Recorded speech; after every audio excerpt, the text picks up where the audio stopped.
The V by Nikolai Gogol. The V is a monstrous creation of popular fancy.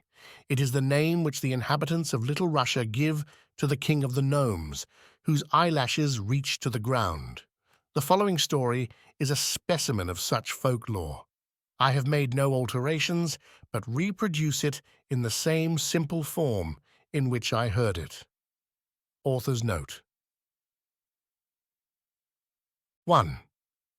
As soon as the clear seminary bell began sounding in Kiev in the morning, the pupils would come flocking from all parts of the town. The students of grammar, rhetoric, philosophy, and theology hastened with their books under their arms over the streets. The grammarians were still mere boys. On the way, they pushed against each other and quarreled with shrill voices. Nearly all of them wore torn or dirty clothes, and their pockets were always crammed with all kinds of things: pushbones, pipes made out of pens, remains of confectionery, and sometimes even young sparrows. The latter would sometimes begin to chirp in the midst of deep silence in the school and bring down on their possessors severe canings and thrashings. The rhetoricians walked in a more orderly way. Their clothes were generally untorn, but on the other hand, their faces were often strangely decorated. One had a black eye, and the lips of another resembled a single blister, etc. These spoke to each other in tenor voices. The philosophers talked in a tone an octave lower. In their pockets, they only had fragments of tobacco, never whole cakes of it. For what they could get hold of, they used at once. They smelt so strongly of tobacco and brandy that a workman passing by them would often remain standing and sniffing with his nose in the air like a hound. About this time of day, the marketplace was generally full of bustle, and the market women, selling rolls, cakes, and honey tarts, plucked the sleeves of those who wore coats of fine cloth or cotton. Young sir! Here! Here!" they cried from all sides. "Rolls and cakes and tasty tarts, very delicious. I have baked them myself." Another drew something long and crooked out of her basket and cried, "Here is a sausage, young sir. Buy a sausage." "Don't buy anything from her," cried a rival. "See how greasy she is, and what a dirty nose and hands she has." But the market women carefully avoided appealing to the philosophers and theologians, for these only took handfuls of eatables merely to taste them. Arrived at the seminary, the whole crowd of students dispersed into the low, large classrooms with small windows, broad doors, and blackened benches. Suddenly, they were filled with a many-toned murmur.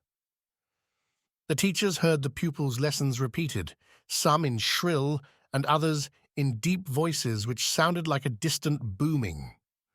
While the lessons were being said, the teachers kept a sharp eye open to see whether pieces of cake or other dainties were protruding from their pupils' pockets. If so, they were promptly confiscated. When this learned crowd arrived somewhat earlier than usual, or when it was known that the teachers would come somewhat late, a battle would ensue, as though planned by general agreement. In this battle, all had to take part, even the monitors who were appointed to look after the order and morality of the whole school.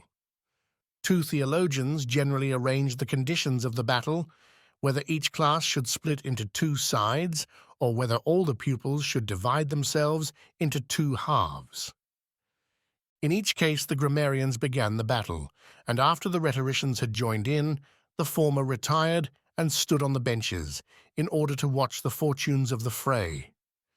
Then came the philosophers with long black mustaches, and finally the thick-necked theologians. The battle generally ended in a victory for the latter, and the philosophers retired to the different classrooms, rubbing their aching limbs and throwing themselves on the benches to take breath. When the teacher, who in his own time had taken part in such contests, entered the classroom, he saw by the heated faces of his pupils that the battle had been very severe, and while he caned the hands of the rhetoricians, in another room another teacher did the same for the philosophers. On Sundays and festival days, the seminarists took puppet theatres to the citizens' houses. Sometimes they acted a comedy, and in that case, it was always a theologian who took the part of the hero or heroine, Potiphar or Herodias, etc. As a reward for their exertions, they received a piece of linen, a sack of maize, half a roast goose, or something similar. All the students, lay and clerical, were very poorly provided with means for procuring themselves necessary subsistence, but at the same time very fond of eating, so that however much food was given to them, they were never satisfied, and the gifts bestowed by rich landowners were never adequate for their needs. Therefore, the commissariat committee, consisting of philosophers and theologians, sometimes dispatched the grammarians and rhetoricians under the leadership of a philosopher, themselves sometimes joining in the expedition, with sacks on their shoulders, into the town, in order to levy a contribution on the flesh-pots of the citizens. And then there was a feast in the seminary. The most important event in the seminary year was the arrival of the holidays. These began in July, and then generally all the students went home. At that time, all the roads were thronged with grammarians, rhetoricians, philosophers, and theologians. He who had no home of his own would take up his quarters with some fellow student's family. The philosophers and theologians looked out for tutors' posts, taught the children of rich farmers, and received for doing so a pair of new boots and sometimes also a new coat. A whole troop of them would go off in close ranks like a regiment. They cooked their porridge in common and encamped under the open sky. Each had a bag with him containing a shirt and a pair of socks. The theologians were especially economical. In order not to wear out their boots too quickly, they took them off and carried them on a stick over their shoulders, especially when the road was very muddy. Then they tucked up their breeches over their knees and waded bravely through the pools and puddles. Whenever they spied a village near the highway, they at once left it, approached the house, which seemed the most considerable, and began with loud voices to sing a psalm. The master of the house, an old Cossack engaged in agriculture, would listen for a long time with his head propped in his hands, then with tears on his cheeks say to his wife, "What the students are singing sounds very devout. Bring out some lard and anything else of the kind we have in the house." After thus replenishing their stores, the students would continue their way. The farther they went, the smaller grew their numbers as they dispersed to their various houses and left those whose homes were still farther on. On one occasion, during such a march, 3 students left the main road in order to get provisions in some village, since their stock had long been exhausted. This party consisted of the theologian Calaver, the philosopher Thomas Brutus, and the rhetorician Tiberius Gorobetz. The first was a tall youth with broad shoulders and of a peculiar character. Everything which came within reach of his fingers he felt obliged to appropriate. Moreover, he was of a very melancholy disposition, and when he had got intoxicated, he hid himself in the most tangled thickets, so that the seminary officials had the greatest trouble in finding him. The philosopher Thomas Brutus was a more cheerful character. He liked to lie for a long time on the same spot and smoke his pipe, and when he was merry with wine, he hired a fiddler and danced the tropak. Often he got a whole quantity of beans, that is, thrashings, but these he endured with complete philosophic calm, saying that a man cannot escape his destiny. The rhetorician Tiberius Gorobetz had not yet the right to wear a moustache, to drink brandy, or to smoke tobacco. He only wore a small crop of hair, as though his character was at present too little developed. To judge by the great bumps on his forehead with which he often appeared in the classroom, it might be expected that some day he would be a valiant fighter. Calaver and Thomas often pulled his hair as a mark of their special favor and sent him on their errands. Evening had already come when they left the high road. The sun had just gone down, and the air was still heavy with the heat of the day. The theologian and the philosopher strolled along, smoking in silence, while the rhetorician struck off the heads of the thistles by the wayside with his stick. The way wound on, through thick woods of oak and walnut. Green hills alternated here and there with meadows. Twice already they had seen cornfields, from which they concluded that they were near some village, but an hour had already passed, and no human habitation appeared. The sky was already quite dark, and only a red gleam lingered on the western horizon. "The deuce!" said the philosopher Thomas Brutus. "I was almost certain we would soon reach a village." The theologian still remained silent, looked round him, then put his pipe again between his teeth, and all three continued their way.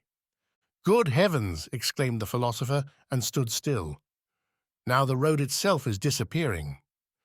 "Perhaps we shall find a farm farther on," answered the theologian, without taking his pipe out of his mouth. Meanwhile, the night had descended. Clouds increased the darkness, and according to all appearance, there was no chance of moon or stars appearing.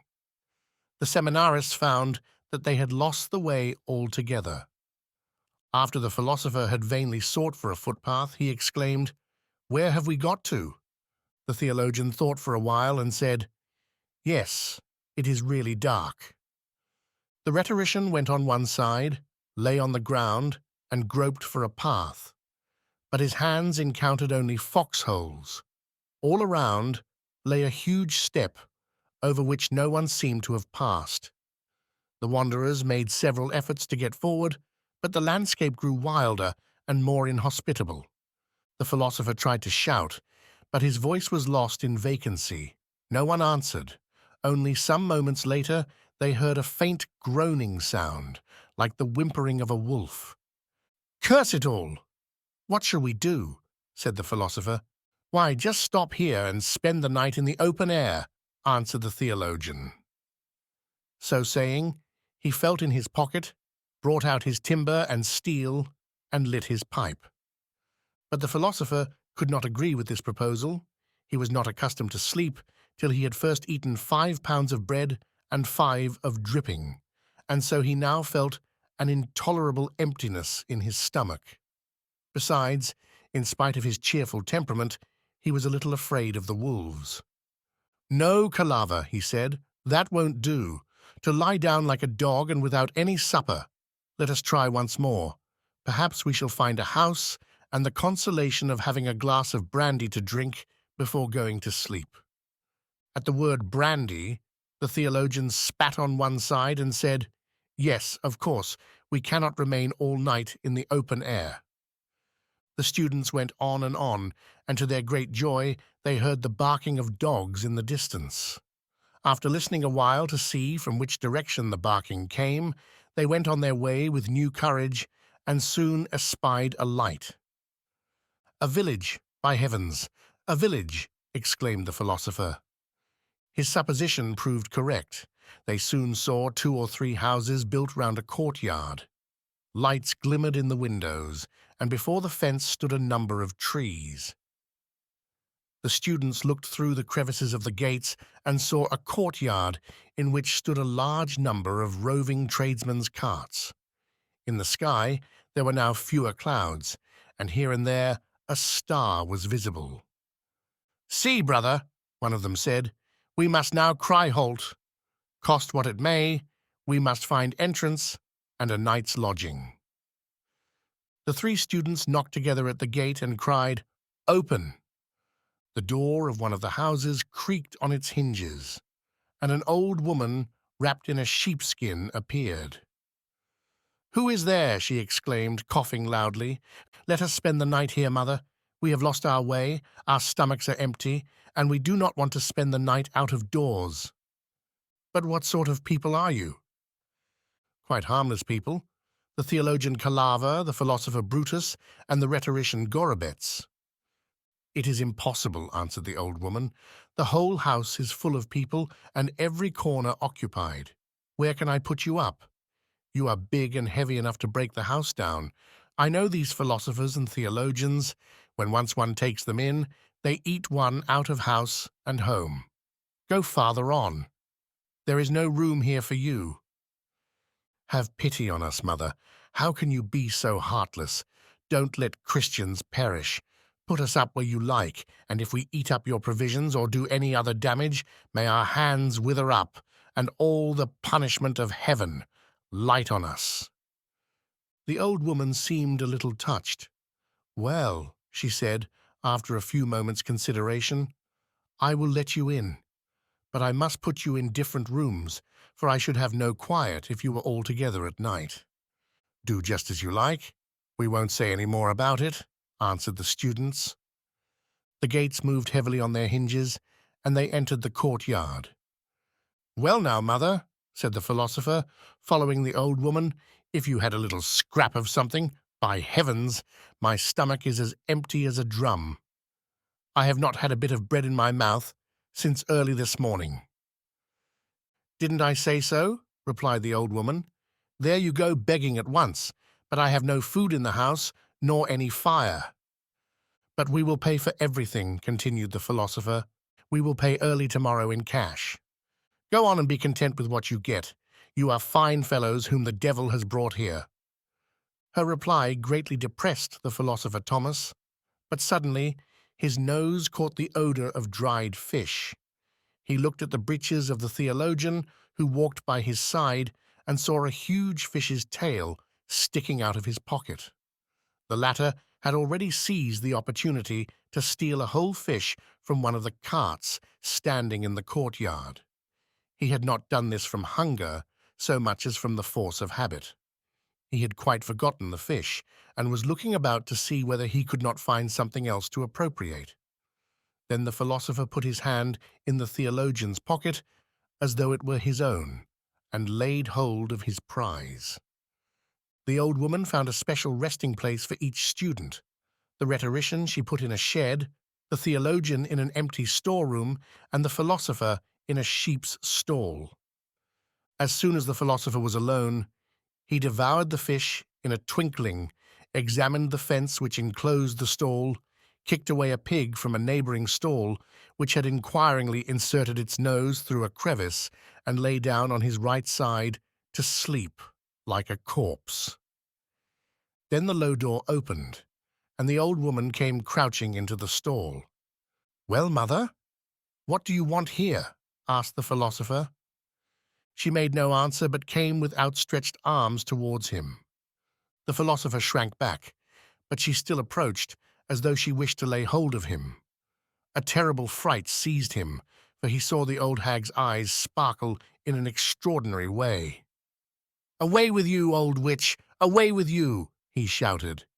But she still stretched her hands after him. He jumped up in order to rush out, but she placed herself before the door, fixed her glowing eyes upon him, and again approached him. The philosopher tried to push her away with his hands, but to his astonishment he found that he could neither lift his hands, nor move his legs, nor utter an audible word. He only heard his heart beating, and saw the old woman approach him, place his hands crosswise on his breast, and bend his head down. Then, with the agility of a cat, she sprang on his shoulders, struck him on the side with a broom, and he began to run like a racehorse, carrying her on his shoulders. All this happened with such swiftness that the philosopher could scarcely collect his thoughts. He laid hold of his knees with both hands in order to stop his legs from running, but to his great astonishment they kept moving forward against his will, making rapid springs like a Caucasian horse. Not till the house had been left behind them, and a wide plain stretched before them, bordered on one side by a black, gloomy wood, did he say to himself, "Ah, it is a witch." The half-moon shone pale and high in the sky. Its mild light, still more subdued by intervening clouds, fell like a transparent veil on the earth. Woods, meadows, hills, and valleys all seemed to be sleeping with open eyes. Nowhere was a breath of air stirring. The atmosphere was moist and warm. The shadows of the trees and bushes fell sharply defined on the sloping plain.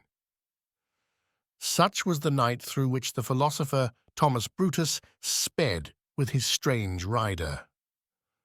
A strange, oppressive, and yet sweet sensation took possession of his heart.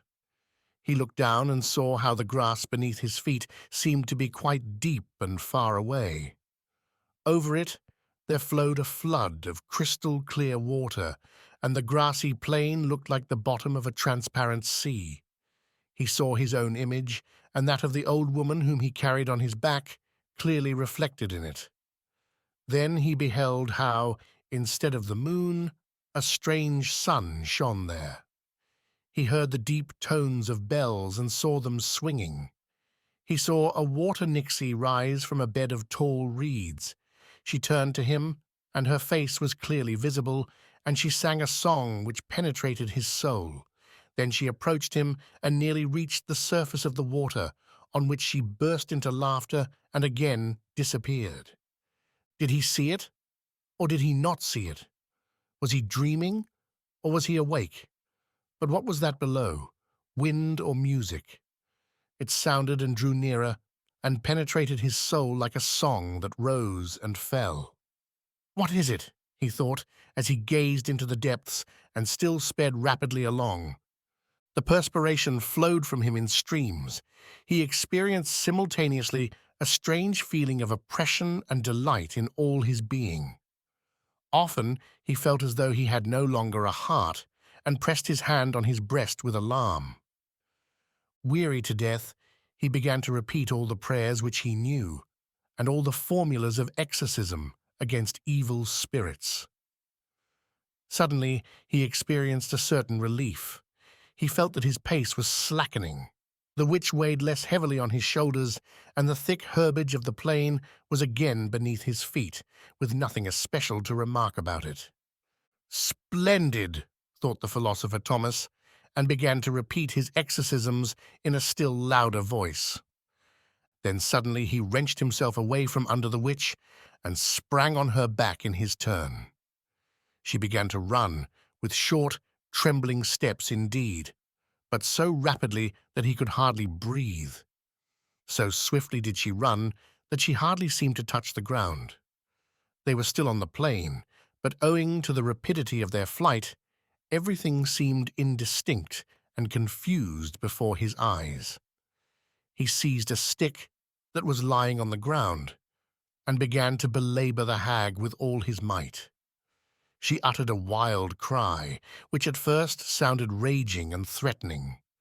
Then it became gradually weaker and more gentle, till at last it sounded quite low, like the pleasant tones of a silver bell, so that it penetrated his innermost soul. Involuntarily, the thought passed through his mind. "Is she really an old woman?" "Ah, I can go no farther," she said in a faint voice, and sank to the earth.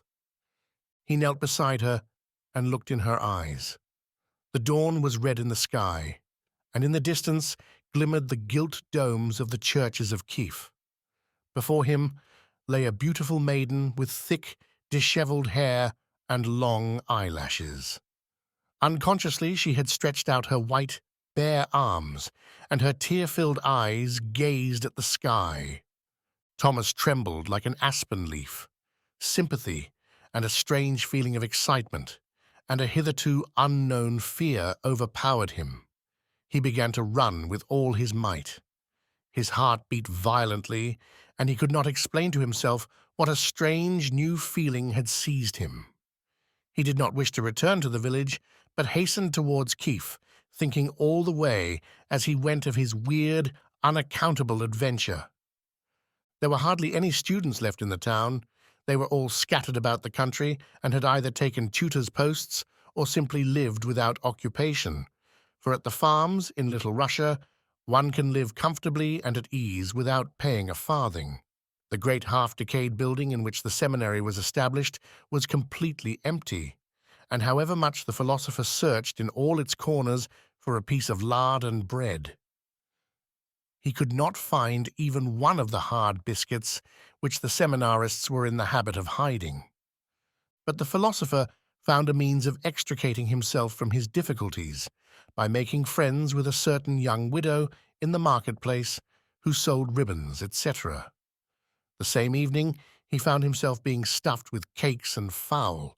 In fact, it is impossible to say how many things were placed before him on a little table in an arbor shaded by cherry trees.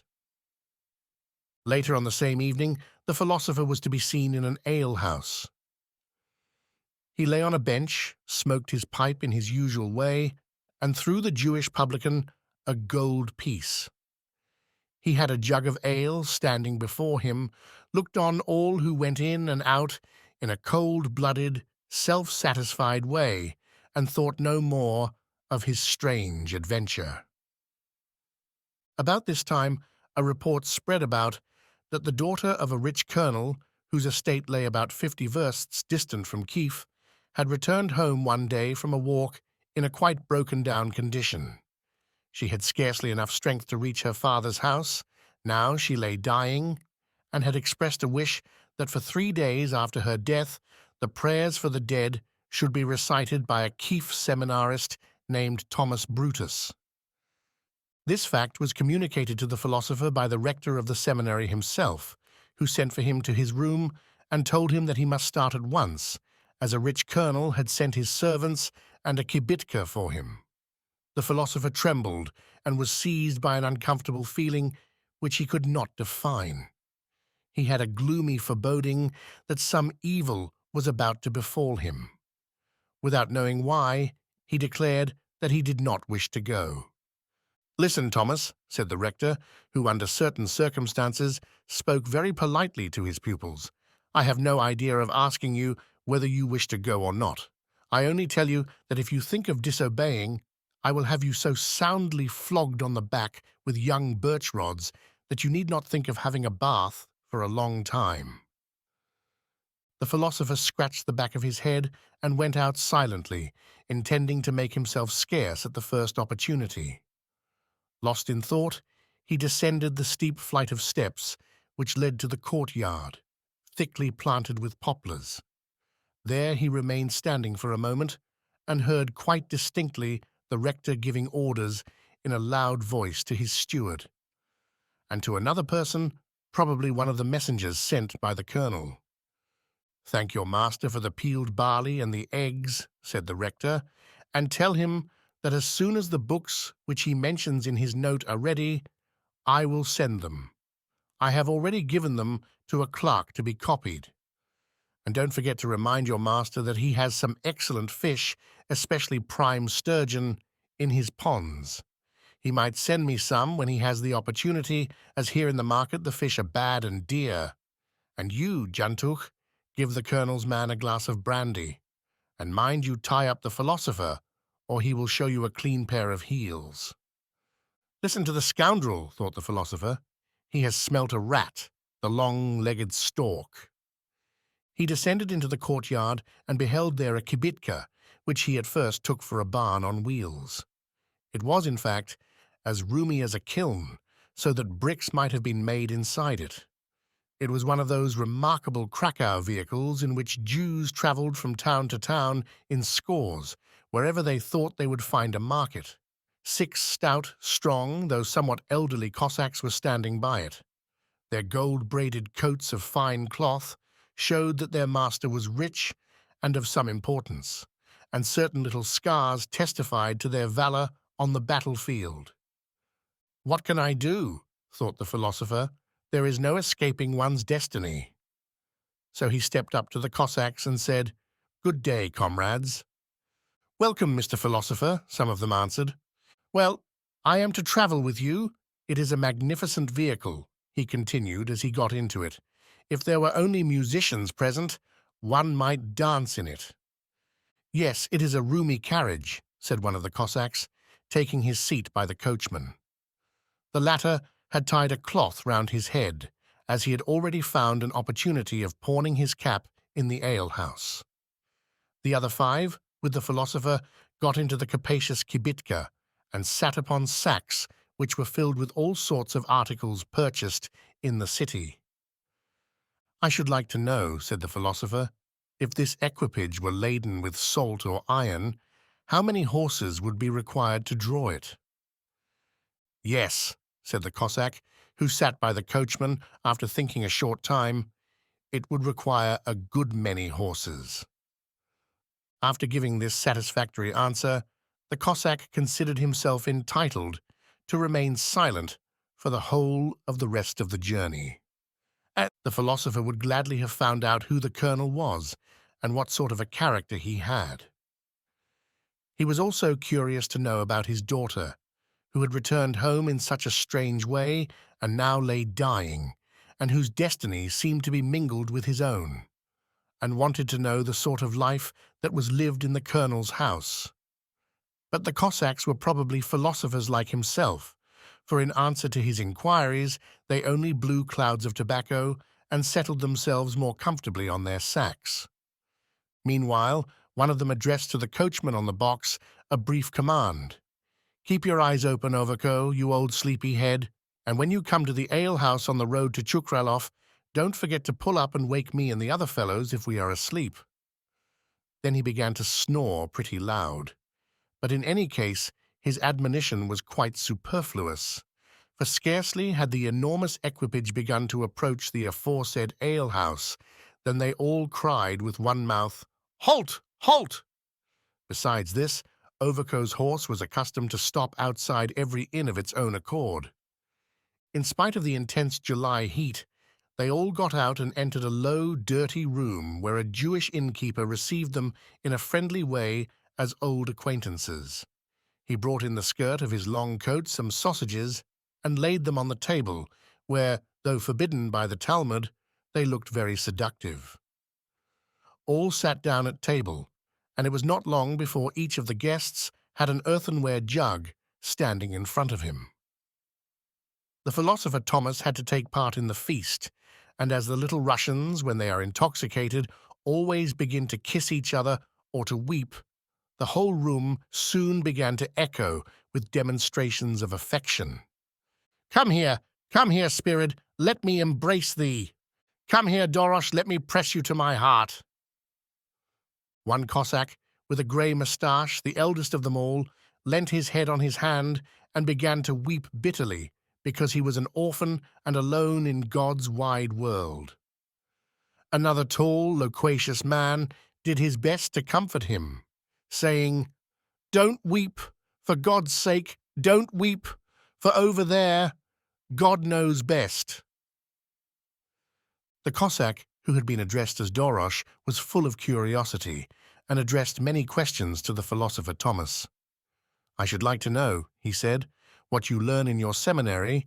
Do you learn the same things as the deacon reads to us in church, or something else?" "Don't ask," said the consoler. "Let them learn what they like. God knows what is to happen. God knows everything." "No, I will know," answered Dorosh. "I will know what is written in their books. Perhaps it is something quite different from that in the deacon's book." "Oh, good heavens," said the other. "Why all this talk? It is God's will, and one cannot change God's arrangements. But I will know everything that is written. I will enter the seminary too, by heaven I will. Do you think perhaps I could not learn? I will learn everything, everything." "Oh, heavens!" exclaimed the consoler, and let his head sink on the table, for he could no longer hold it upright. The other Cossacks talked about the nobility, and why there was a moon in the sky. When the philosopher Thomas saw the state they were in, he determined to profit by it, and to make his escape. In the first place, he turned to the grey-headed Cossack, who was lamenting the loss of his parents. "But, little uncle," he said to him, "why do you weep so? I too am an orphan. Let me go, children. Why do you want me?" "Let him go," said some of them. "He is an orphan. Let him go where he likes." They were about to take him outside themselves, when the one who had displayed a special thirst for knowledge stopped them, saying, "No, I want to talk with him about the seminary. I am going to the seminary myself."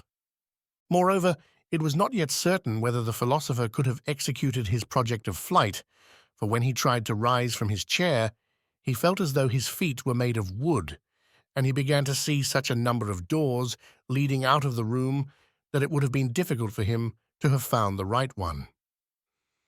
It was not till evening that the company remembered that they must continue their journey.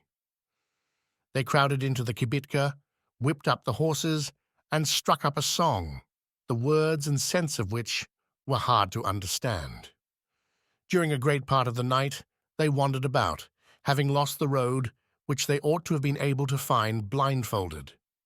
At last they drove down a steep descent into a valley, and the philosopher noticed, by the sides of the road, hedges behind which he caught glimpses of small trees and house roofs. All these belonged to the colonel's estate.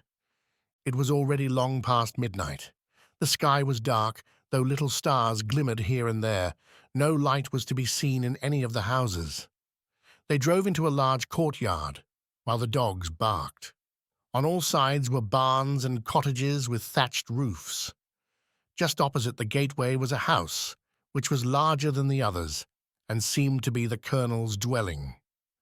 The kibitka stopped before a small barn, and the travellers hastened into it and laid themselves down to sleep. The philosopher, however, attempted to look at the exterior of the house, but rub his eyes as he might, he could distinguish nothing. The house seemed to turn into a bear, and the chimney into the rector of the seminary. Then he gave it up and lay down to sleep. When he woke up the next morning, the whole house was in commotion. The young lady had died during the night. The servants ran hither and thither in a distracted state. The old women wept and lamented, and a number of curious people gazed through the enclosure into the courtyard as though there was something special to be seen. The philosopher began now to inspect the locality and the buildings, which he had not been able to do during the night. The colonel's house was one of those low, small buildings, such as used formerly to be constructed in Russia. It was thatched with straw. A small, high-peaked gable, with a window shaped like an eye, was painted all over with blue and yellow flowers and red crescent moons. It rested on little oaken pillars, which were round above the middle, hexagonal below, and whose capitals were adorned with quaint carvings. Under this gable was a small staircase with seats at the foot of it on either side. The walls of the house were supported by similar pillars. Before the house stood a large pear tree of pyramidal shape, whose leaves incessantly trembled. A double row of buildings formed a broad street leading up to the colonel's house. Behind the barns, near the entrance gate, stood 2 three-cornered wine houses, also thatched with straw.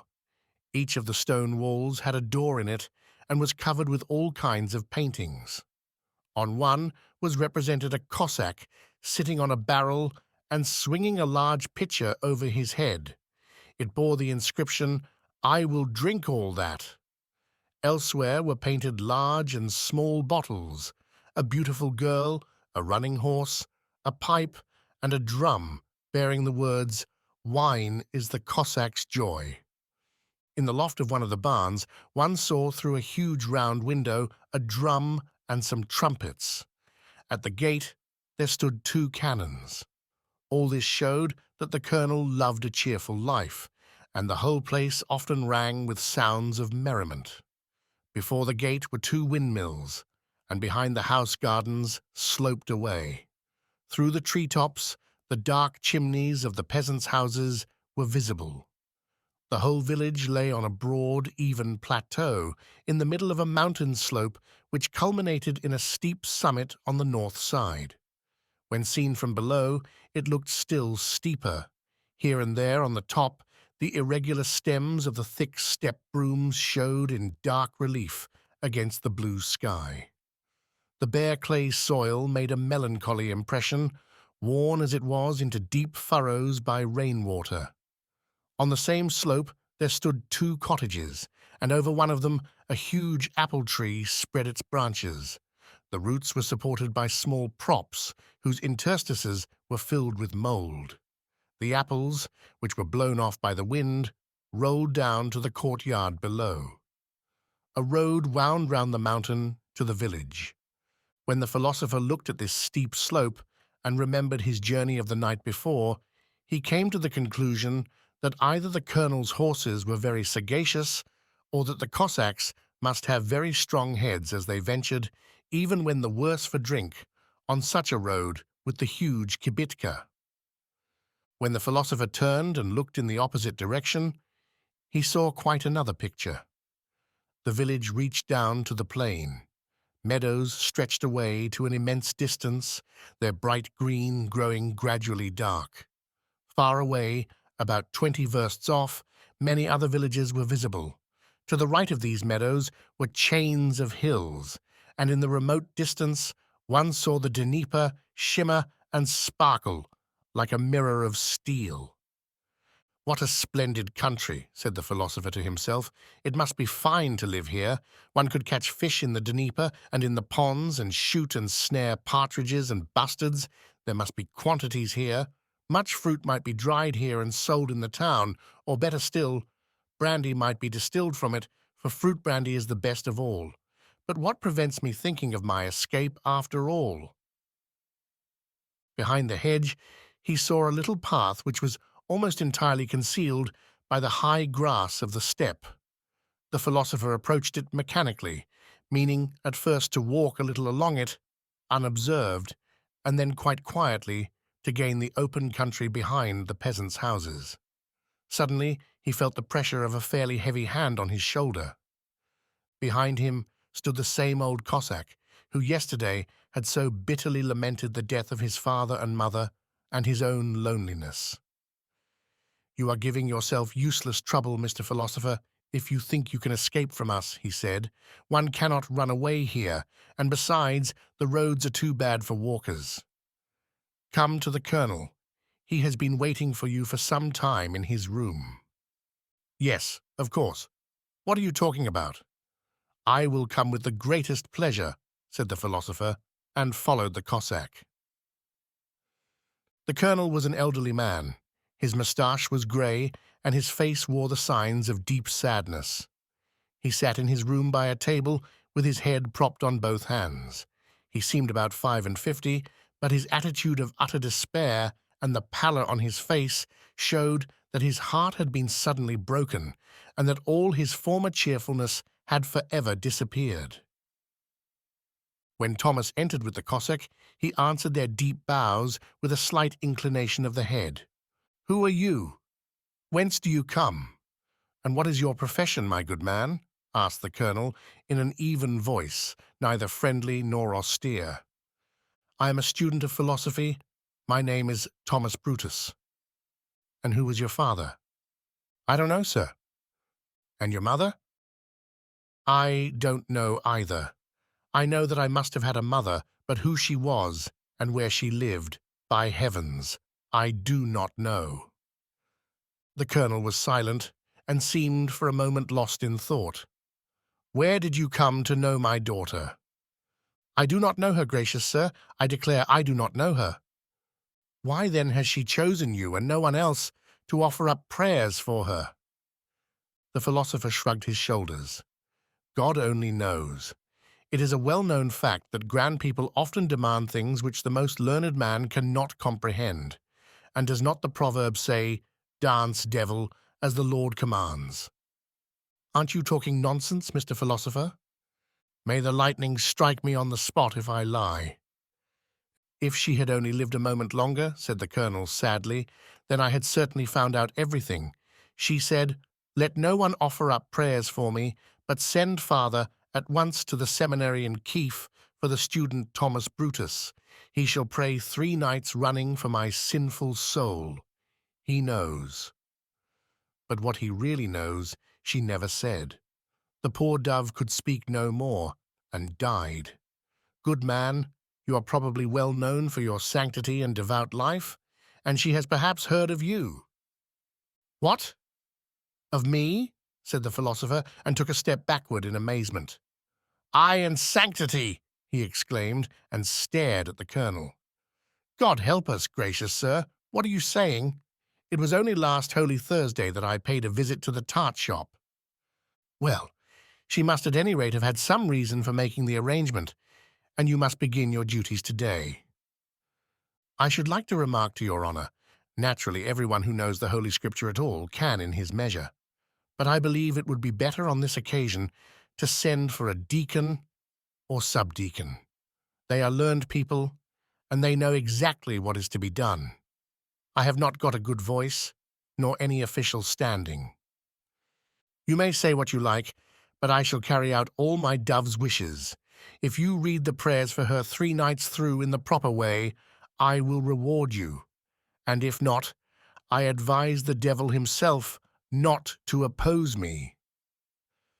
The colonel spoke the last words in such an emphatic way that the philosopher quite understood them. "Follow me," said the colonel. They went into the hall. The colonel opened a door which was opposite his own. The philosopher remained for a few minutes in the hall in order to look about him. Then he stepped over the threshold with a certain nervousness. The whole floor of the room was covered with red cloth. In a corner under the icons of the saints, on a table covered with a gold-bordered velvet cloth, lay the body of the girl. Tall candles, round which were wound branches of the kalina, stood at her head and feet, and burned dimly in the broad daylight. The face of the dead was not to be seen, as the inconsolable father sat before his daughter with his back turned to the philosopher. The words which the latter overheard filled him with a certain fear. "I do not mourn, my daughter, that in the flower of your age you have prematurely left the earth to my grief. But I mourn, my dove, that I do not know my deadly enemy who caused your death. Had I only known that anyone could even conceive the idea of insulting you or of speaking a disrespectful word to you, I swear by heaven he would never have seen his children again if he had been as old as myself, nor his father and mother if he had been young, and I would have thrown his corpse to the birds of the air and the wild beasts of the steppe. But woe is me, my flower, my dove, my light. I will spend the remainder of my life without joy, and wipe the bitter tears which flow out of my old eyes, while my enemy will rejoice and laugh in secret over the helpless old man." He paused, overpowered by grief, and streams of tears flowed down his cheeks. The philosopher was deeply affected by the sight of such inconsolable sorrow. He coughed gently in order to clear his throat. The colonel turned and signed to him to take his place at the head of the dead girl, before a little prayer desk on which some books lay. "I can manage to hold out for 3 nights, thought the philosopher, and then the colonel will fill both my pockets with ducats." He approached the dead girl, and after coughing once more, began to read, without paying attention to anything else, and firmly resolved not to look at her face. Soon there was deep silence, and he saw that the colonel had left the room. Slowly he turned his head in order to look at the corpse. A violent shudder thrilled through him. Before him lay a form of such beauty as is seldom seen upon earth. It seemed to him that never in a single face had so much intensity of expression and harmony of feature been united. Her brow, soft as snow and pure as silver, seemed to be thinking. The fine, regular eyebrows shadowed proudly the closed eyes, whose lashes gently rested on her cheeks, which seemed to glow with secret longing. Her lips still appeared to smile. But at the same time he saw something in these features which appalled him. A terrible depression seized his heart, as when in the midst of dance and song someone begins to chant a dirge. He felt as though those ruby lips were colored with his own heart's blood. Moreover, her face seemed dreadfully familiar. "The witch!" he cried out, in a voice which sounded strange to himself. Then he turned away and began to read the prayers with white cheeks. It was the witch whom he had killed. 2. When the sun had sunk below the horizon, the corpse was carried into the church. The philosopher supported one corner of the black-draped coffin upon his shoulder and felt an ice-cold shiver run through his body. The colonel walked in front of him with his right hand resting on the edge of the coffin. The wooden church, black with age and overgrown with green lichen, stood quite at the end of the village in gloomy solitude. It was adorned with 3 round cupolas. One saw at the first glance that it had not been used for divine worship for a long time. Lighted candles were standing before almost every icon. The coffin was set down before the altar. The old colonel kissed his dead daughter once more, and then left the church, together with the bearers of the bier, after he had ordered his servants to look after the philosopher and to take him back to the church after supper. The coffin-bearers, when they returned to the house, all laid their hands on the stove. This custom is always observed in Little Russia by those who have seen a corpse. The hunger, which the philosopher now began to feel, caused him for a while to forget the dead girl altogether. Gradually, all the domestics of the house assembled in the kitchen. It was really a kind of club, where they were accustomed to gather. Even the dogs came to the door, wagging their tails in order to have bones and offal thrown to them. If a servant was sent on an errand, he always found his way into the kitchen to rest there for a while and to smoke a pipe. All the Cossacks of the establishment lay here during the whole day, on and under the benches. In fact, wherever a place could be found to lie down in. Moreover, everyone was always leaving something behind in the kitchen, his cap or his whip or something of the sort. But the numbers of the club were not complete till the evening. When the groom came in after tying up his horses in the stable, the cowherd had shut up his cows in their stalls, and others collected there who were not usually seen in the daytime. During supper-time, even the tongues of the laziest were set in motion. They talked of all and everything, of the new pair of breeches which someone had ordered for himself, of what might be in the center of the earth, and of the wolf which someone had seen. There were a number of wits in the company, a class which is always represented in Little Russia. The philosopher took his place with the rest in the great circle, which sat round the kitchen door in the open air. Soon an old woman with a red cap issued from it, bearing with both hands a large vessel full of hot galutchkis, which she distributed among them. Each drew out of his pocket a wooden spoon or a one-pronged wooden fork. As soon as their jaws began to move a little more slowly and their wolfish hunger was somewhat appeased, they began to talk. The conversation, as might be expected, turned on the dead girl. "Is it true," said a young shepherd, "is it true, though I cannot understand it, that our young mistress had traffic with evil spirits?" "Who, the young lady?" answered Dorosh, whose acquaintance the philosopher had already made in the kibitka. "Yes, she was a regular witch. I can swear that she was a witch." "Hold your tongue, Dorosh," exclaimed another, the one who, during the journey, had played the part of a consoler. "We have nothing to do with that. May God be merciful to her. One ought not to talk of such things." But Dorosh was not at all inclined to be silent. He had just visited the wine cellar with the steward on important business, and having stooped 2 or 3 times over 1 or 2 casks, he had returned in a very cheerful and loquacious mood. "Why do you ask me to be silent?" he answered. "She has ridden on my own shoulders. I swear she has." "Say, uncle," asked the young shepherd, "are there signs by which to recognize a sorceress?"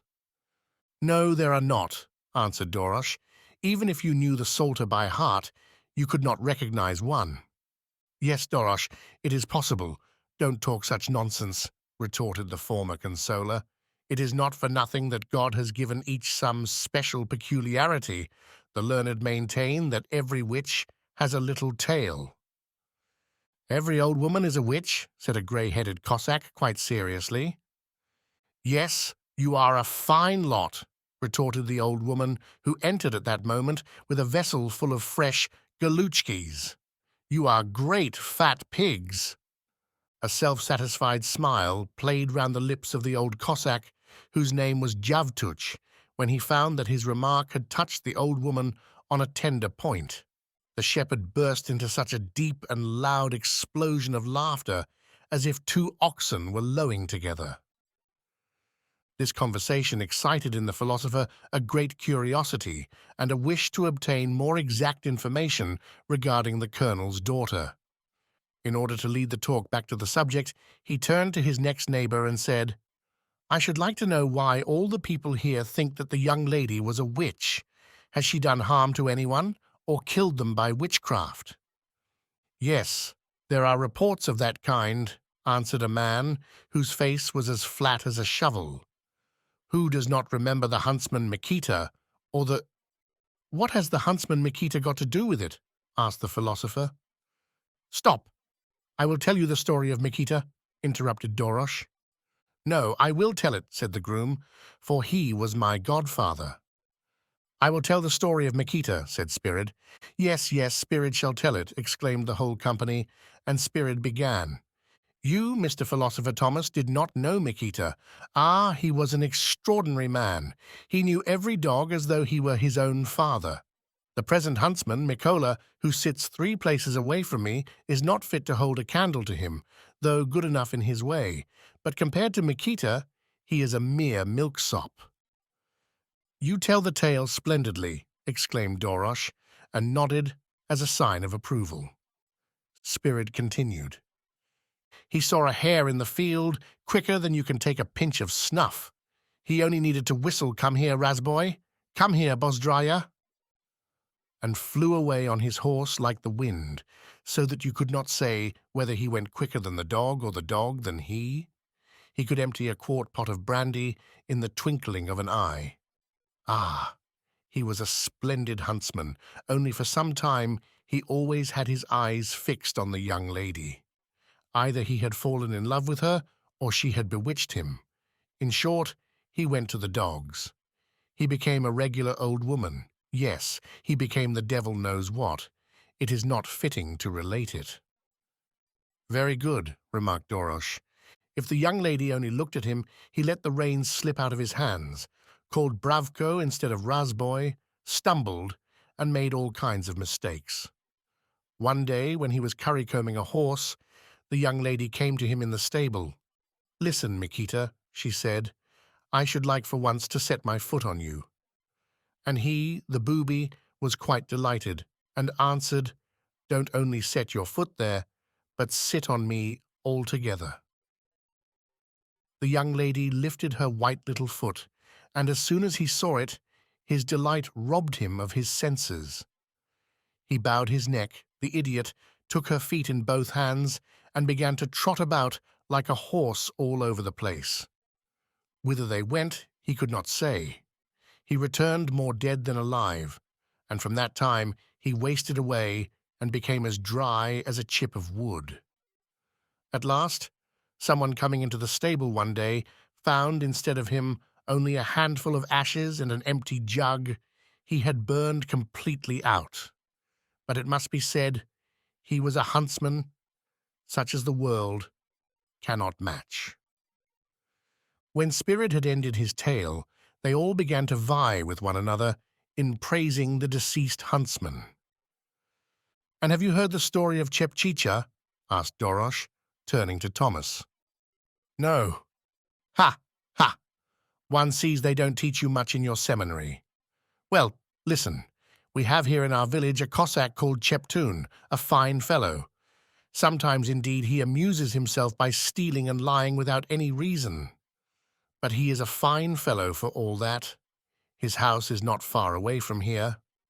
One evening, just about this time, Cheptun and his wife went to bed after they had finished their day's work. Since it was fine weather, Chepchicha went to sleep in the courtyard, and Cheptun in the house. No, I mean Chepchicha went to sleep in the house on a bench, and Cheptun outside. No, Chepchicha didn't go to sleep on a bench but on the ground, interrupted the old woman who stood at the door. Dorosh looked at her, then at the ground, then again at her, and said after a pause, "If I tore your dress off your back before all these people, it wouldn't look pretty." The rebuke was effectual. The old woman was silent and did not interrupt again. Dorosh continued. In the cradle which hung in the middle of the room lay a 1-year-old child. I do not know whether it was a boy or a girl. Chepchicha had lain down and heard on the other side of the door a dog scratching and howling loud enough to frighten anyone. She was afraid, for women are such simple folk that if one puts out one's tongue at them behind the door in the dark, their hearts sink into their boots. But, she thought to herself, I must give this cursed dog one on the snout to stop his howling. So she seized the poker and opened the door. But hardly had she done so than the dog rushed between her legs straight to the cradle. Then Chepchicha saw that it was not a dog, but the young lady, and if it had only been the young lady as she knew her, it wouldn't have mattered, but she looked quite blue, and her eyes sparkled like fiery coals. She seized the child, bit its throat, and began to suck its blood. Chepchicha shrieked, "Ah, my darling child!" and rushed out of the room. Then she saw that the house door was shut and rushed up to the attic and sat there, the stupid woman trembling all over. Then the young lady came after her and bit her too, poor fool. The next morning, Cheptun carried his wife, all bitten and wounded, down from the attic, and the next day she died. Such strange things happen in the world. One may wear fine clothes, but that does not matter. A witch is and remains a witch.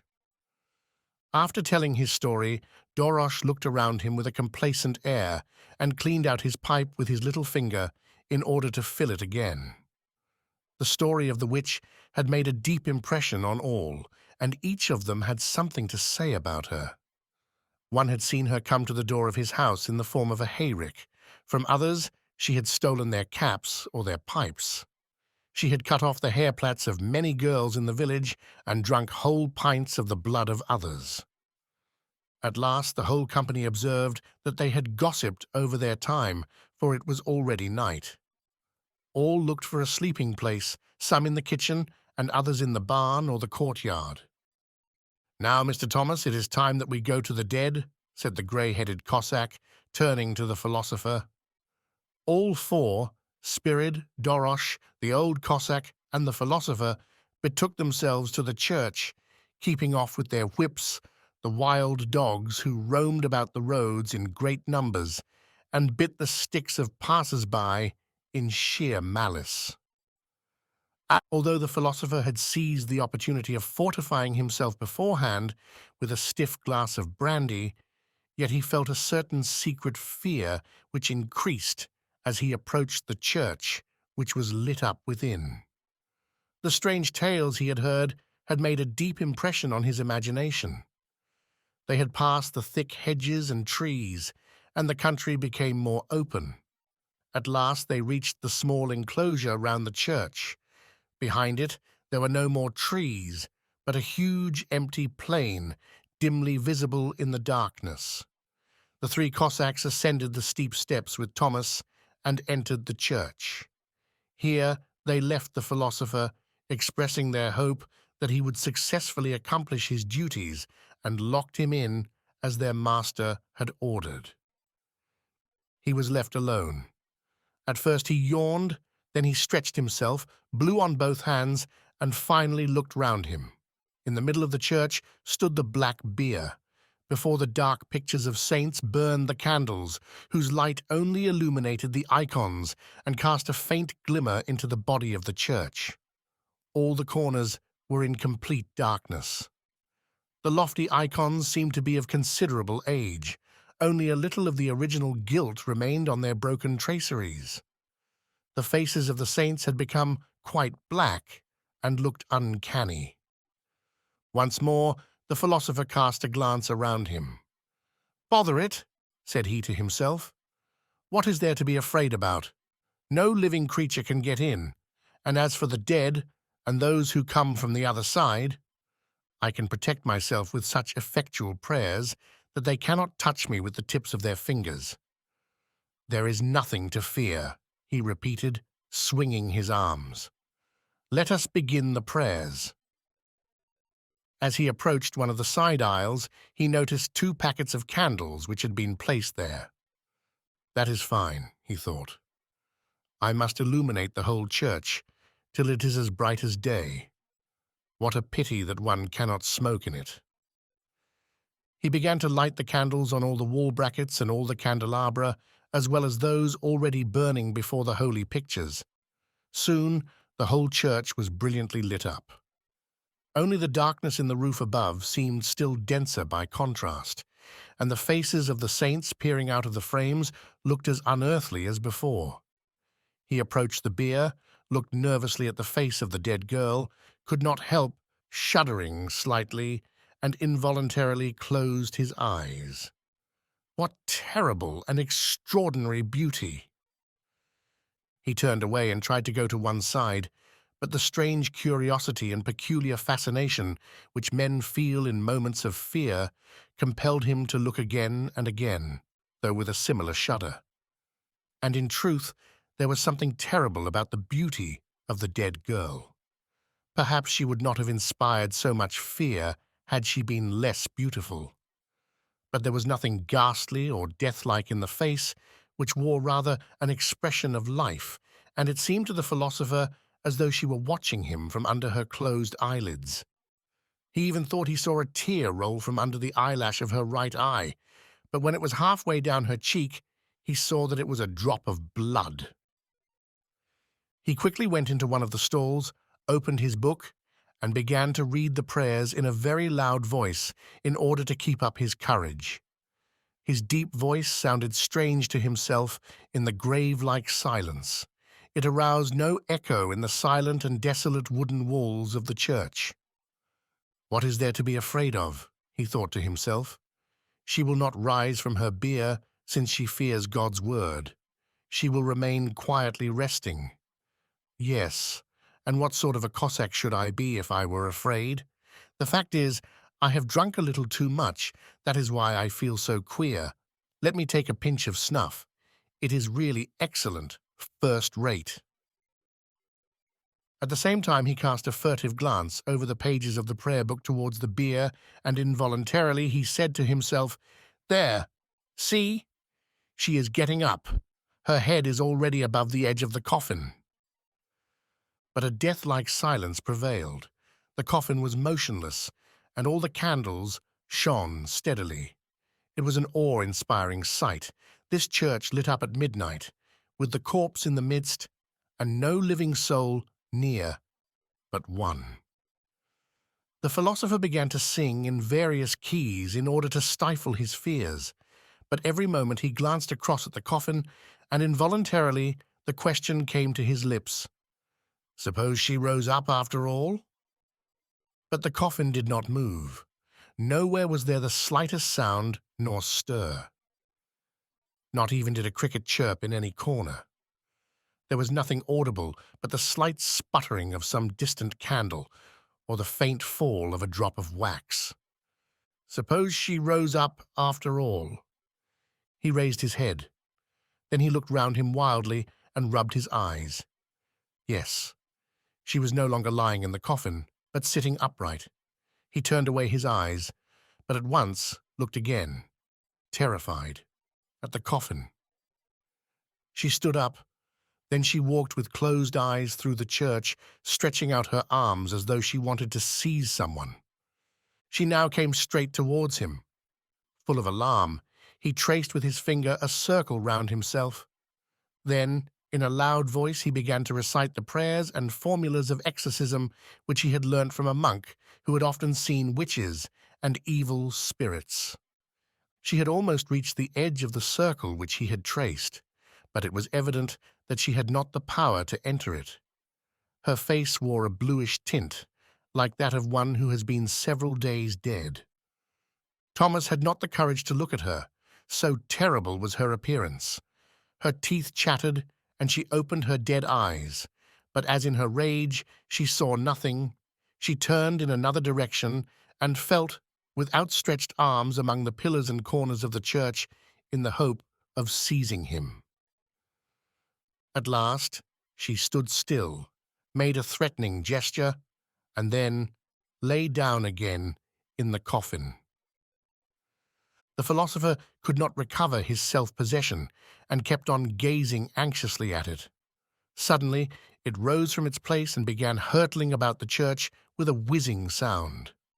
At one time it was almost directly over his head, but the philosopher observed that it could not pass over the area of his charmed circle, so he kept on repeating his formulas of exorcism. The coffin now fell with a crash in the middle of the church and remained lying there motionless. The corpse rose again. It had now a greenish-blue color, but at the same moment the distant crowing of a cock was audible, and it lay down again. The philosopher's heart beat violently, and the perspiration poured in streams from his face. But heartened by the crowing of the cock, he rapidly repeated the prayers. As the first light of dawn looked through the windows, there came a deacon and the grey-haired Yavtuk, who acted as sacristan in order to release him. When he had reached the house, he could not sleep for a long time. But at last, weariness overpowered him, and he slept till noon. When he awoke, his experiences of the night appeared to him like a dream. He was given a quart of brandy to strengthen him. At table, he was again talkative and ate a fairly large sucking pig almost without assistance. But nonetheless, he resolved to say nothing of what he had seen, and to all curious questions only returned the answer, "Yes, some wonderful things happened." The philosopher was one of those men who, when they have had a good meal, are uncommonly amiable. He lay down on a bench with his pipe in his mouth, looked blandly at all, and expectorated every minute. But as the evening approached, he became more and more pensive. About supper time, nearly the whole company had assembled in order to play crapley. This is a kind of game of skittles in which, instead of bowls, long staves are used, and the winner has the right to ride on the back of his opponent. It provided the spectators with much amusement. Sometimes the groom, a huge man, would clamber on the back of the swineherd, who was slim and short and shrunken. Another time the groom would present his own back, while Dorosh sprang on it shouting, "What a regular ox!" Those of the company who were more staid sat by the threshold of the kitchen. They looked uncommonly serious, smoked their pipes, and did not even smile when the younger ones went into fits of laughter over some joke of the groom or spirit. Thomas vainly attempted to take part in the game. A gloomy thought was firmly fixed like a nail in his head. In spite of his desperate efforts to appear cheerful after supper, fear had overmastered his whole being, and it increased with the growing darkness. "Now, it is time for us to go, Mr. Student," said the grey-haired Cossack, and stood up with Dorosh. "Let us betake ourselves to our work." Thomas was conducted to the church in the same way as on the previous evening. Again he was left alone, and the door was bolted behind him. As soon as he found himself alone, he began to feel in the grip of his fears. He again saw the dark pictures of the saints in their gilt frames, and the black coffin, which stood menacing and silent in the middle of the church. "Never mind," he said to himself. "I am over the first shock. The first time I was frightened, but I am not so at all now. No, not at all." He quickly went into a stall, drew a circle round him with his finger, uttered some prayers and formulas for exorcism, and then began to read the prayers for the dead in a loud voice, and with the fixed resolution not to look up from the book, nor take notice of anything. He did so for an hour, and began to grow a little tired. He cleared his throat, and drew his snuff-box out of his pocket. But before he had taken a pinch, he looked nervously towards the coffin. A sudden chill shot through him. The witch was already standing before him on the edge of the circle, and had fastened her green eyes upon him. He shuddered, looked down at the book, and began to read his prayers and exorcisms aloud. Yet all the while he was aware how her teeth chattered, and how she stretched out her arms to seize him. But when he cast a hasty glance towards her, He saw that she was not looking in his direction, and it was clear that she could not see him. Then she began to murmur in an undertone, and terrible words escaped her lips, words that sounded like the bubbling of boiling pitch. The philosopher did not know their meaning, but he knew that they signified something terrible, and were intended to counteract his exorcisms. After she had spoken, a stormy wind arose in the church, and there was a noise like the rushing of many birds. He heard the noise of their wings and claws as they flapped against and scratched at the iron bars of the church windows. There were also violent blows on the church door, as if someone were trying to break it in pieces. The philosopher's heart beat violently. He did not dare to look up, but continued to read the prayers without a pause. At last, there was heard in the distance the shrill sound of a cock's crow. The exhausted philosopher stopped and gave a great sigh of relief. Those who came to release him found him more dead than alive. He had leant his back against the wall and stood motionless, regarding them without any expression in his eyes. They were obliged almost to carry him to the house. He then shook himself, asked for, and drank a quart of brandy. He passed his hand through his hair and said, "There are all sorts of horrors in the world, and such dreadful things happen that—" Here he made a gesture as though to ward off something. All who heard him bent their heads forward in curiosity. Even a small boy, who ran on everyone's errands, stood by with his mouth wide open. Just then, a young woman in a close-fitting dress passed by. She was the old cook's assistant, and very coquettish. She always stuck something in her bodice by way of ornament, a ribbon or a flower, or even a piece of paper if she could find nothing else. "Good day, Thomas," she said as she saw the philosopher. "Dear me, what has happened to you?" she exclaimed, striking her hands together. "Well, what is it, you silly creature? Good heavens, you have grown quite grey." "Yes, so he has," said Spirid, regarding him more closely. "You have grown as grey as our old Javtuk." When the philosopher heard that, he hastened into the kitchen, where he had noticed on the wall a dirty, three-cornered piece of looking-glass. In front of it hung some forget-me-nots, evergreens, and a small garland, a proof that it was the toilette glass of the young coquette. With alarm he saw that it actually was as they had said. His hair was quite grizzled. He sank into a reverie. At last he said to himself, "I will go to the colonel, tell him all, and declare that I will read no more prayers. He must send me back at once to Kiev." With this intention, he turned towards the doorsteps of the colonel's house. The colonel was sitting motionless in his room. His face displayed the same hopeless grief which Thomas had observed on it on his first arrival, only the hollows in his cheeks had deepened. It was obvious that he took very little or no food. A strange paleness made him look almost as though made of marble. "Good day," he said, as he observed Thomas standing, cap in hand, at the door. "Well, how are you getting on? All right?" "Yes, sir, all right. Such hellish things are going on that one would like to rush away as far as one's feet can carry one." "How so?" "Your daughter, sir. When one considers the matter, she is, of course, of noble descent. No one can dispute that. But don't be angry, and may God grant her eternal rest." "Very well. What about her?" "She is in league with the devil. She inspires one with such dread that all prayers are useless. Pray, pray, it was not for nothing that she sent for you. My dove was troubled about her salvation and wished to expel all evil influences by means of prayer." "I swear, gracious sir, it is beyond my power." "Pray, pray," continued the colonel in the same persuasive tone.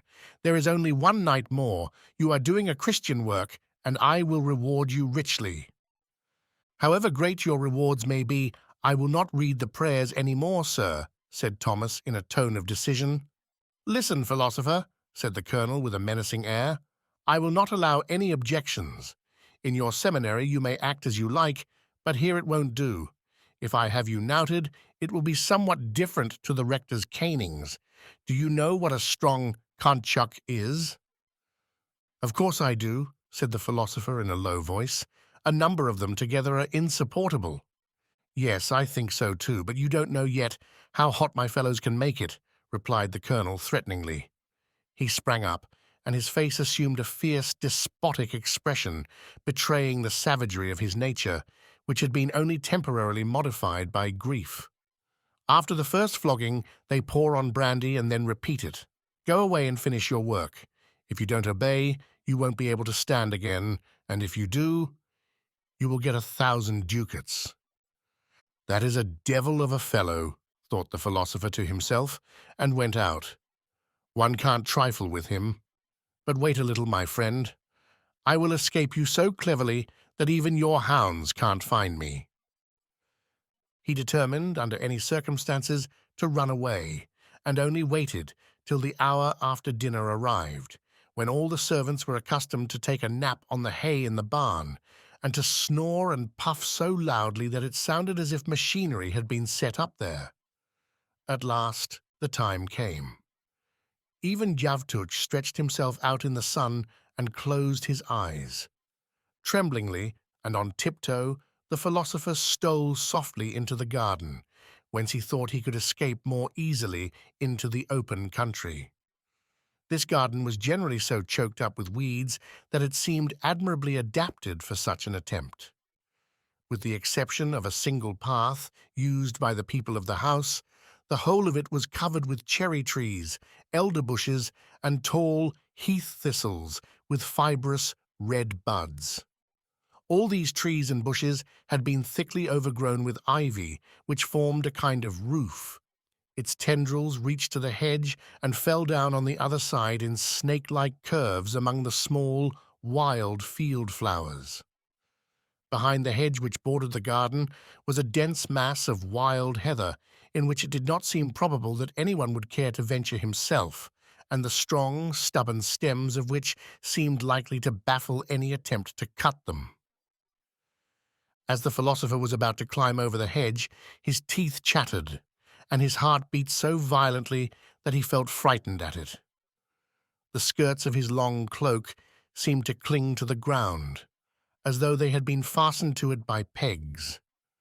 When he had actually got over the hedge, he seemed to hear a shrill voice crying behind him. "Whither? Whither?" He jumped into the heather and began to run, stumbling over old roots and treading on unfortunate moles. When he had emerged from the heather, he saw that he still had a wide field to cross, behind which was a thick, thorny underwood. This, according to his calculation, must stretch as far as the road leading to Kiev, and if he reached it, he would be safe. Accordingly, he ran over the field and plunged into the thorny copse.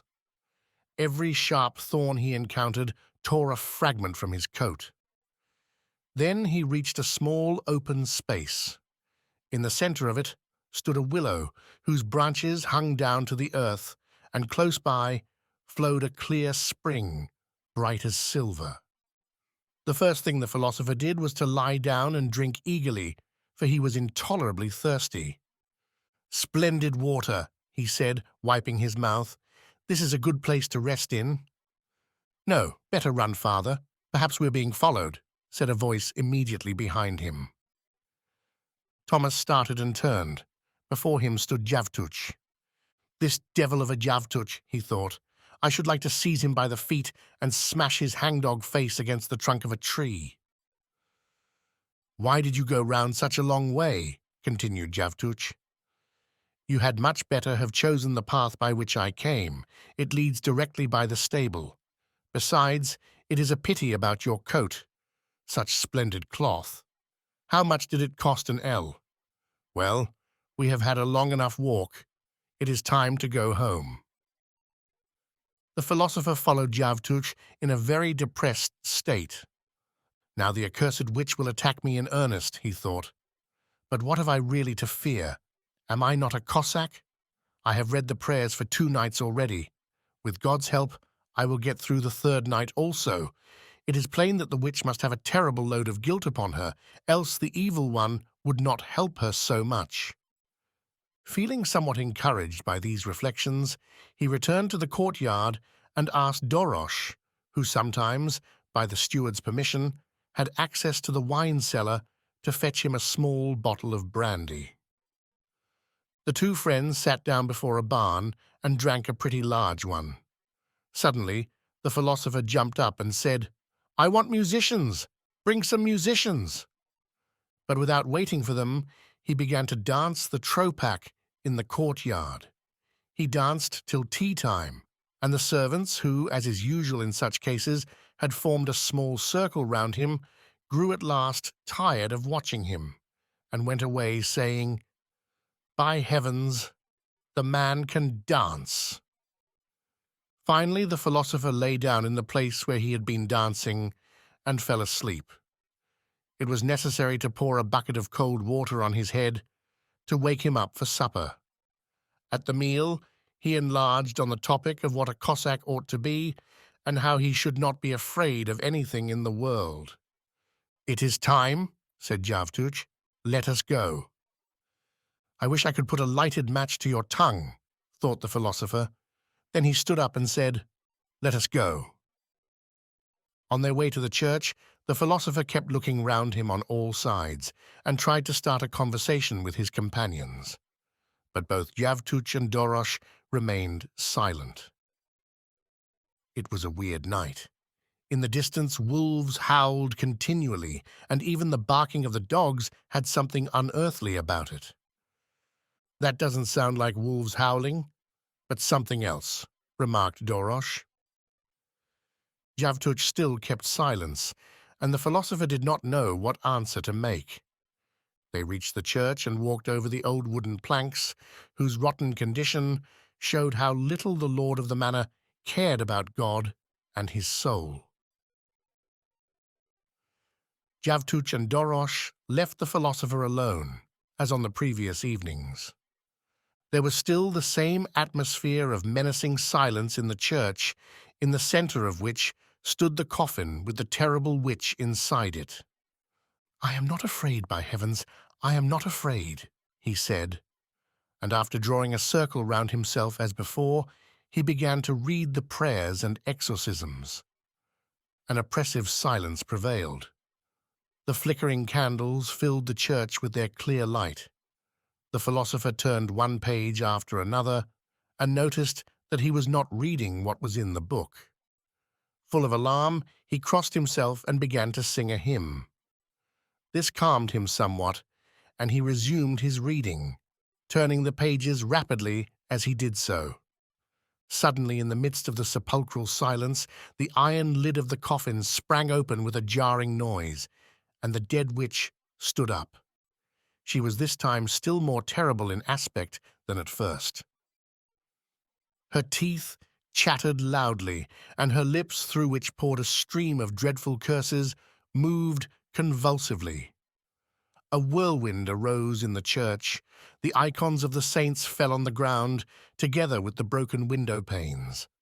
The door was wrenched from its hinges, and a huge mass of monstrous creatures rushed into the church, which became filled with the noise of beating wings and scratching claws. All these creatures flew and crept about, seeking for the philosopher, from whose brain the last fumes of intoxication had vanished. He crossed himself ceaselessly and uttered prayer after prayer, hearing all the time the whole unclean swarm rustling about him and brushing him with the tips of their wings. He had not the courage to look at them. He only saw one uncouth monster standing by the wall with long, shaggy hair and two flaming eyes. Over him, something hung in the air, which looked like a gigantic bladder covered with countless crabs' claws and scorpions' stings, and with black clods of earth hanging from it. All these monsters stared about seeking him, but they couldn't find him, since he was protected by his sacred circle. "Bring the V! Bring the V!"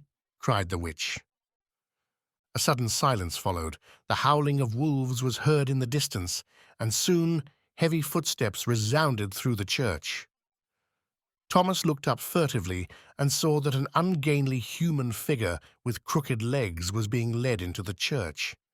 He was quite covered with black soil, and his hands and feet resembled knotted roots. He trod heavily and stumbled at every step. His eyelids were of enormous length. With terror, Thomas saw that his face was of iron. They led him in by the arms and placed him near Thomas's circle. "Raise my eyelids! I can't see anything," said the V, in a dull, hollow voice, and they all hastened to help in doing so. "Don't look," an inner voice warned the philosopher, but he could not restrain from looking. "There he is!" exclaimed the V, pointing an iron finger at him, and all the monsters rushed on him at once. Struck dumb with terror, he sank to the ground and died. At that moment, there sounded a cock's crow for the second time. The earth spirits had not heard the first one. In alarm, they hurried to the windows and the door to get out as quickly as possible. But it was too late. They all remained hanging, as though fastened to the door and the windows. When the priest came, he stood amazed at such a desecration of God's house and did not venture to read prayers there. The church remained standing as it was, with the monsters hanging on the windows and the door.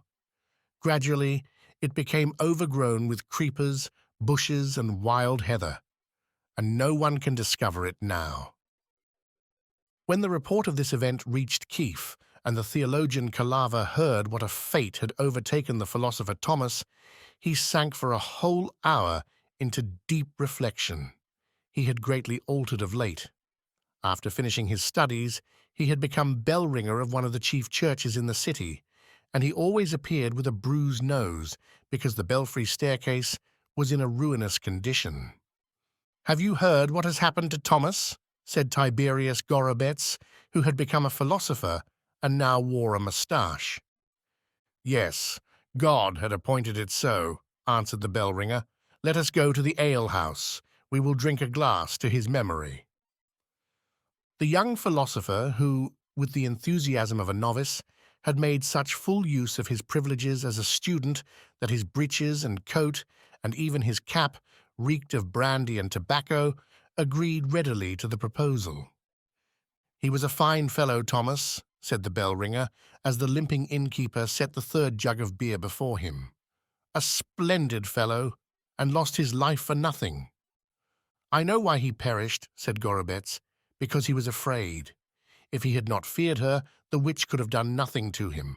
One ought to cross oneself incessantly and spit exactly on her tail, and then not the least harm can happen. I know all about it, for here, in Kiev, all the old women in the marketplace are witches." The bell-ringer nodded assent, but being aware that he could not say any more, he got up cautiously and went out, swaying to the right and left, in order to find a hiding place in the thick steppe grass outside the town. At the same time, in accordance with his old habits, he did not forget to steal an old boot sole which lay on the alehouse bench. The end.